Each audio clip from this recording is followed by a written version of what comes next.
Certains animaux sont capables de faire des choses extraordinaires. Mais ce n'est pas pour cela qu'ils sont intelligents.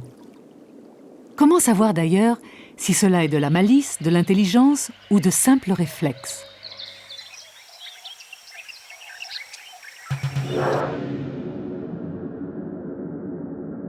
Dans le règne animal, certains comportements sont programmés à l'avance.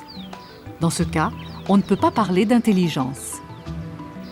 Cette chenille est empoisonnée. Le lézard des Andes la frotte par terre pour enlever son poison avant de la croquer. C'est un réflexe. Un peu comme quand on enlève la main du feu pour éviter de se brûler. Quand ce poisson se cache sous le sable pour se dissimuler aux yeux de ses prédateurs, c'est pareil, c'est un réflexe. Équipée de sa petite bobine de fil dès la naissance, l'araignée sait comment tisser une toile avant même de sortir de son œuf, car le mode d'emploi est écrit dans son petit cerveau. Et là encore, ça n'a rien à voir avec l'intelligence.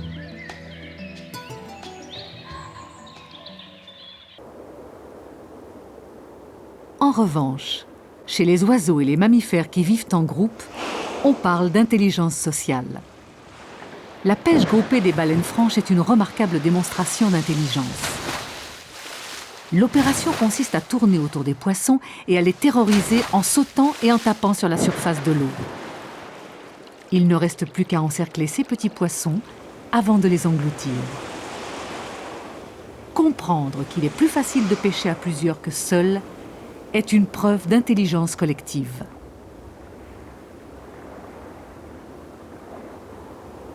Intelligence sociale également chez les oies sauvages, qui postent de véritables sentinelles tout autour de la colonie.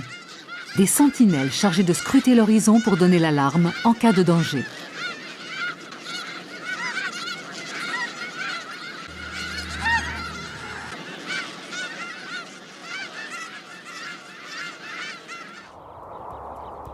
À l'annonce d'un danger, les éléphants ne manquent pas non plus d'intelligence. Ces femelles vont reconnaître le grognement du lion et réagir immédiatement. En quelques secondes, la femelle dominante prend la tête du groupe. Les autres femelles cernent le petit, tandis qu'à l'arrière, la dernière femelle ferme la marche et bloque la sortie du canyon pour protéger le groupe. Ça, c'est de l'organisation et c'est vraiment de l'intelligence.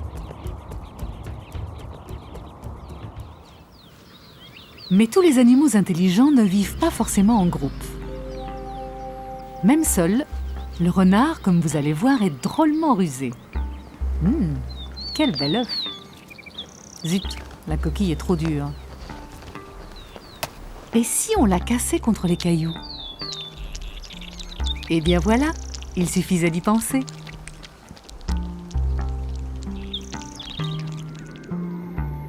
Le poulpe a bien vu qu'il y avait quelque chose à grignoter dans la bouteille. Et il a vite compris qu'il suffisait d'enlever le bouchon pour attraper cette délicieuse friandise. Malin, le poulpe!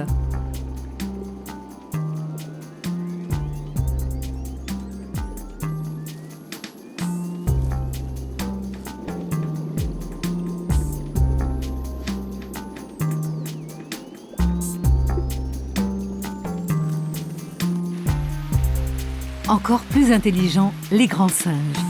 Le gorille, le chimpanzé et bien sûr l'orang-outan sont capables de concevoir des outils. Et oui, comme l'homme. Et là, ça en fait deux. Une feuille pour le parapluie et la tige pour boire un coup. Trop fort, l'orang-outan. Pour survivre dans la nature, il faut bien sûr se nourrir, mais il faut aussi savoir se défendre. Astuces, ruses, tours de passe-passe et coups de bluff. Pour échapper à leurs prédateurs, les animaux ne manquent pas de malice. De la simple caverne à l'architecture la plus sophistiquée, il est des animaux qui attachent beaucoup d'importance à leur petit intérieur. Pour se protéger des prédateurs ou du mauvais temps, la plupart des animaux, grands ou petits, trouvent, aménagent ou construisent leur maison. Histoire de se tenir au chaud, certains animaux profitent souvent de l'habitat naturel. Grottes ou cavernes, on s'installe dans le moindre petit trou. C'est au cœur de la banquise que les ours polaires aménagent d'énormes galeries de plusieurs dizaines de mètres de profondeur. Maman y met au monde ses petits oursons tout en les protégeant du froid et des mauvaises rencontres.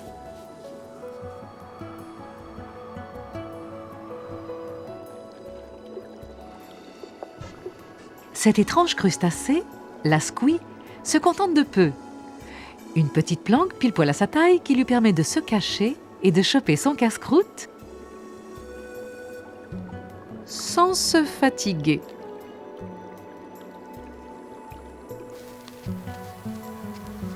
Le diable de Tasmanie, Madame plus précisément, emménage de préférence chez les autres.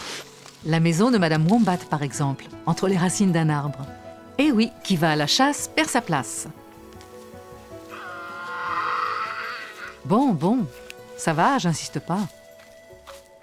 Allez, machicadou, quelques petites transformations, un bon petit coup de balai et le tour est joué. Beaucoup plus simple, il est des petits malins qui portent tout simplement leur maison sur le dos. Ça, c'est trop génial. Tellement pratique et super solide la caravane des tortues. Non, pardon, la carapace des tortues. Chez l'escargot, la nature a tout prévu. Dès sa naissance, il porte déjà sa coquille sur son dos. Heureusement, il est bien trop lent pour se faire une cabane. Encore plus confortable, le bénitier, comme tous les coquillages, passe sa vie entière à l'intérieur de chez lui. Une coquille indestructible qu'il ouvre ou qu'il ferme quand ça lui chante. Après les cavernes, les carapaces et les coquilles, passons maintenant à l'architecture. Bûcheron, menuisier, ingénieur, avec sa hutte et son fameux barrage, la maison du castor est l'une des constructions les plus élaborées du règne animal. Pour protéger ses petits, le castor doit toujours maintenir l'entrée de sa cabane en dessous du niveau de l'eau. C'est pour cette raison qu'il construit en amont un véritable barrage.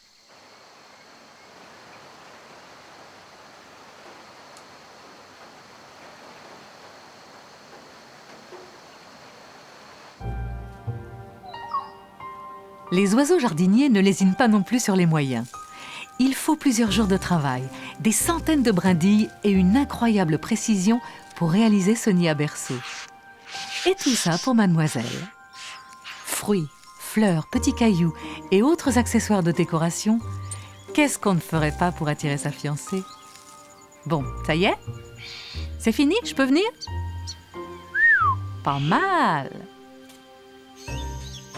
Le nid des fourmis écophiles est aussi un petit chef-d'œuvre de construction. Une fois repliées et assemblées par les fourmis, les feuilles sont cousues puis colmatées à l'aide d'un fil collant sécrété par les larves. On agrafe le tout et en quelques heures seulement, suspendu dans les arbres, le nid est terminé. Le meilleur pour la fin, voici l'argironnette.